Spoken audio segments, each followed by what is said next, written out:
Bueno, hasta ahora hemos visto que una fuerza tiene dos efectos fundamentales. Primero, trasladar o poner en movimiento un cuerpo o un efecto rotacional provocando un momento en el cuerpo.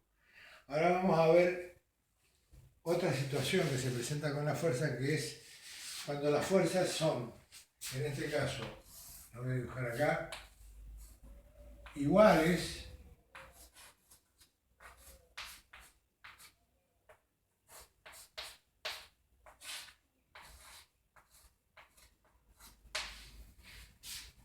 paralelas y de sentido opuesto, se dice que estamos frente a lo que se denomina par o cupla de fuerzas, ¿sí? Fíjense que la resultante de este par de fuerzas es nula. El único efecto que provoca un par o cupla es un efecto rotacional, es decir, que tiene un momento. El par produce un momento, nada más, pero no traslada las fuerzas. Y ese momento es, como lo vamos a ver a continuación, independiente del punto de aplicación del par. Si supongamos que tenemos acá un cuerpo, ¿sí?, expresado por esta chapa, y un par de fuerzas que componen un par separada a una distancia d, y si tomamos como referencia un punto O cualquiera, vamos a tener que el momento de cada una de estas fuerzas alrededor del punto O va a ser igual a la fuerza F, ¿sí?, positiva de esta distancia, D más A o A más D, como está acá, menos el momento que es negativo de esta otra fuerza por la distancia A. Lo cual nos queda como resultado final que el momento respecto a este punto, un punto cualquiera del plano, es igual a la distancia a fuerza por distancia, digamos. Si comprobamos acá o demostramos que el momento que produce un par es independiente de donde esté aplicado el par, ¿sí? Esto quiere decir que los pares son vectores libres y pueden estar aplicados en cualquier parte de un cuerpo que producen exactamente el mismo efecto, es decir, crear un momento rotacional. Esto lo podemos demostrar, acá lo acabo de mostrar en forma escalar, lo podemos demostrar también en forma vectorial. Supongamos también que tenemos el mismo cuerpo con las dos fuerzas, ahora las indicamos como vectores, ¿sí?, F y menos F, y tenemos a lo mejor un punto arbitrario O que ya incluso no lo consideramos dentro del cuerpo, sino fuera de él, ¿eh? Vamos a ver que la distancia del punto de aplicación de la fuerza menos F, B al punto O, será el vector RBOA, y la distancia del punto de aplicación de la fuerza A, o sea F del punto A al punto O, es el vector RAO. Si procedemos vectorialmente calculando el momento de estas fuerzas con respecto al punto O, tendremos que el momento con respecto a O va a ser igual a la fuerza F por el vector distancia RAO por la fuerza menos F, porque va en sentido contrario, por el vector distancia RBO. Desarrollando, simplificado, nos queda que la fuerza es igual a F por RAO menos RBO. Y esta diferencia de vectores es la resultante de estos dos vectores de distancia, que viene a ser el vector distancia RBA, es decir, el vector que mide la distancia entre el punto B y el punto A de los puntos de aplicaciones de las dos fuerzas.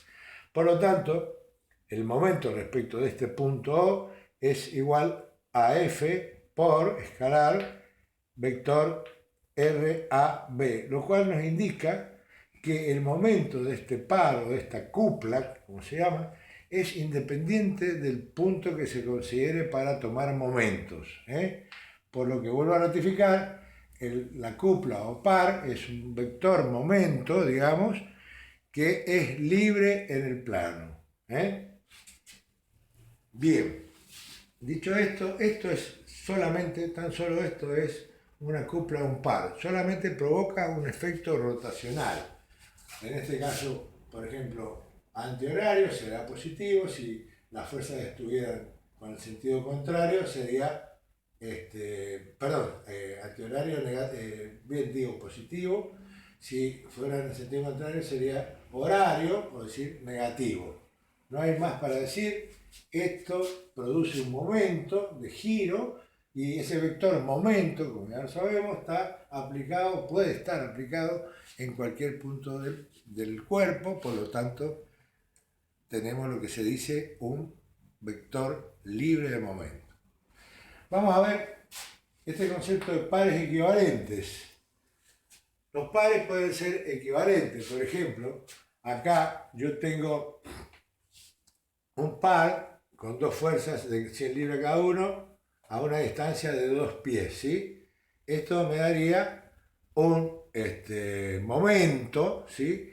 Igual a 200 libras pie de momento.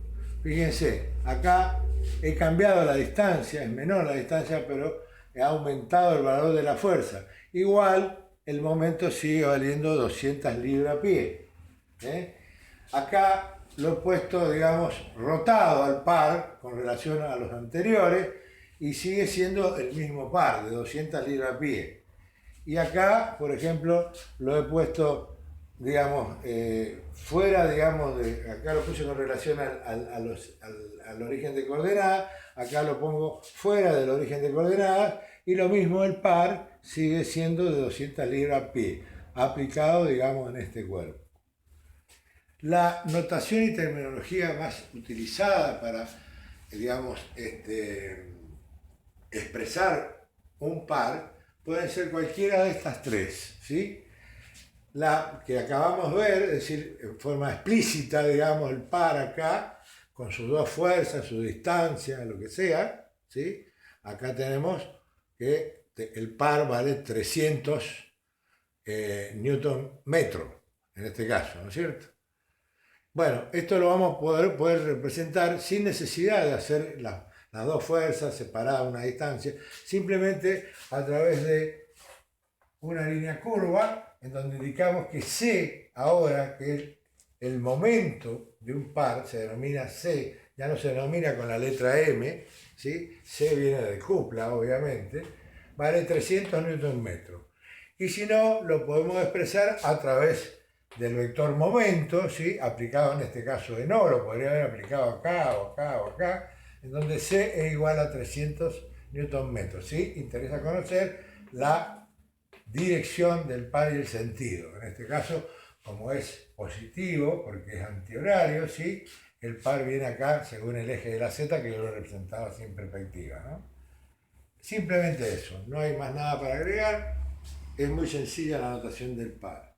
El par también nos permite la posibilidad de trasladar una fuerza. Digamos que tenemos una fuerza aplicada, por ejemplo, como lo he dibujado yo acá, en un punto B, ¿sí?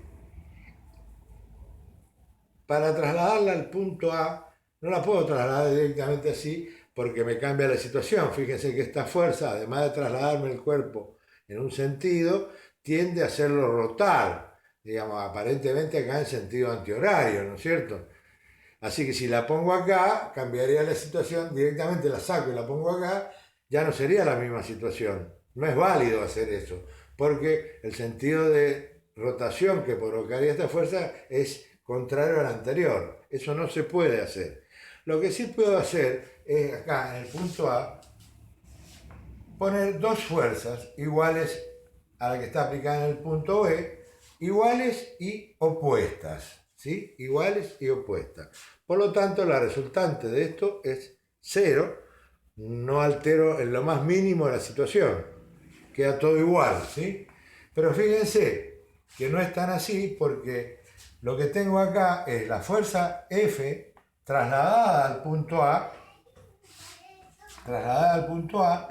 y fíjense, estas dos fuerzas componen un par, es decir, el resultado de trasladar una fuerza de un punto a otro es este que ustedes ven acá en este gráfico. Es la fuerza trasladada más la presencia de un par que va a ser igual a la fuerza por la distancia, es decir, al momento de este par. Así de simple. Los pares se pueden sumar y restar, simplemente se suman y se restan. Por ejemplo, si yo tengo un par en sentido antihorario que vale 100 newton, por ejemplo, ¿no es cierto? Por metro. Y tengo otro par en sentido horario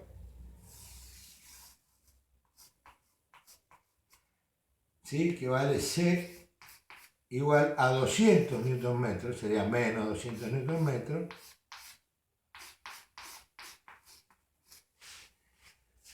Simplemente sumo y me queda un solo par resultante, ¿sí? Un par resultante que va a ser la diferencia entre estos dos pares. Sería que el par resultante sería un nuevo par, único par, en donde C es igual a menos 100 newton metro. Simplemente los pares se suman como un escalar. No hay ninguna otra consideración para hacer para suma y resta de pares. Vamos a ver después, más adelante en los temas que vienen, que muchos cuerpos están sometidos, digamos, al efecto de distintos tipos de fuerzas aplicadas sobre él, y también podemos ver que también pueden estar sometidos a pares en algún punto, en algún lugar del cuerpo. Como el par es un vector libre, se puede aplicar en cualquier parte. Por ejemplo, si yo digo que este es un cuerpo, ¿sí? Que está sometido a la acción de fuerzas de este tipo, que van a provocar posiblemente el traslado del cuerpo o el giro también del cuerpo, también puedo decir que acá puede estar actuando un par u otro par, cualquiera. Esto significa que estos pares van a provocar o van a tender a provocar un efecto de giro en este cuerpo, además del que provoca el momento producido por estas otras fuerzas. Y al mismo tiempo traslación debido a la acción de las fuerzas. Esto lo vamos a analizar en el tema próximo que viene, que tiene que ver ya con el tratamiento de lo que es el equilibrio de un cuerpo. Bien, el trabajo práctico número 7 incluye una tercera parte que tiene que ver con ejercicios sobre resolución de pares, ¿sí? Son muy sencillos los ejercicios, por lo tanto yo no voy a hacer ningún caso ejemplo en esta ocasión con este tema, porque directamente el ingeniero Villalonga les va a plantear la resolución de pares en el ejercicio, en el trabajo práctico número 7, directamente.